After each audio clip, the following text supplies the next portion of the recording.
Hi, it's Katrina Mitchell, and I'm here with Greg Nathan, and we wanted to chat just a little bit about values. And Greg, I know that you know in our organization, we make every decision about coming from one of our 6 core values. Number 1 is kindness, and then we also have respect, communication, trust, integrity, and fun.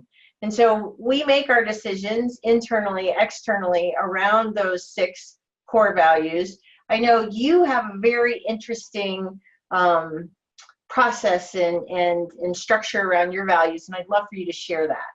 Well, look, we all know that reputation is important, and so we're often doing our best in our work in the world and in our interactions with other people to do things that'll make people like us and respect us. And so the things that we project out are important, and it's helpful for organisations to be very clear on what is it that we want to be known for. So we call these our brand values, as the word that I would use.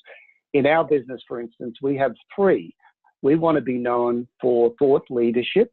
We wanted to be known that we can be trusted, so integrity is very important. And another core value we have is simplicity. We want people to get what we're on about in a very easy to understand way. Now, most organisations have various public relations materials they put out there that say this is who we are and this is what we stand for.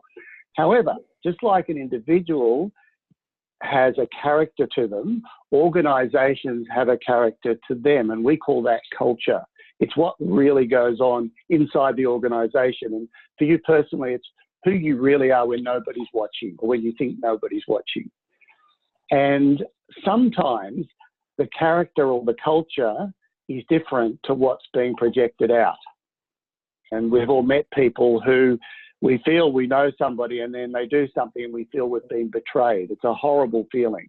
And that's an inconsistency between what someone's portraying about themselves and who they really are.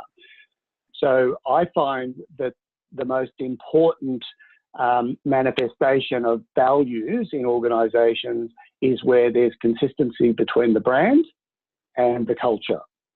And so the organisation, many organisations might have some brand values that they're telling their customers about and talking about, but they'd also have some cultural values which they talk about internally. How do we be true to our brand values? So I'll give you an example. In our case, thought leadership is very important. So this is our brand, but one of our cultural values is I expect my team to be constantly reading and researching and going back to the source. If they quote some sort of research, they need to know where that research came from. We talk about integrity. Integrity is being real. And so one of our cultural values is courage, because sometimes it takes a lot of courage to say what you really think and to speak up in a meeting and to say what needs to be said, because it may not be received very graciously initially from someone until they understand you're coming from the right position. So that's my take on the link between brand values and cultural values. I love that. Thank you so much for sharing that with us, Greg. And again, if anyone has a question, would like to have more information from Greg or from us at Speak, please reach out to me at katrina@franchisespeakers.com. Thanks. Thanks again, Greg. Yeah, and thank you for listening to this.